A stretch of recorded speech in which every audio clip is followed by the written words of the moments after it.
আমি এই 1 বছরে যা কামাইছি একটা প্রবাসী আমার মনে হয় না সে 10 বছরে কামাইতে পারবে। না, তোর মন্তব্য ঠিক আছে।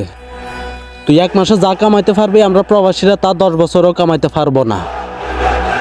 আরে লাঙ্গের ফুত, আমাদের তো আর বউ নাই, তোর তো জানি বউ আছে, তাই তুই বউ ব্যবসা কইরা মাসে লাখ লাখ টাকা কামাই করস। এখানে হাজার হাজার প্রবাসী আছে, এখানে ব্যবসা করে মাসে লাখ লাখ টাকা ইনকাম করতেছে। কারণ বাংলাদেশে ব্যবসা করতে গেলে তো তোর বাবাদেরকে বিভিন্ন রকমের ট্যাক্স দেওয়া লাগে। আর তোদের আইডি যখন বিউ ডান হয়ে যায় তখন তোরা মনে করস প্রবাসীদেরকে একটু লাড়াছাড়া দিলে তোদের আইডি ভালো হয়ে যায় বিউর বন্যা বয়ে।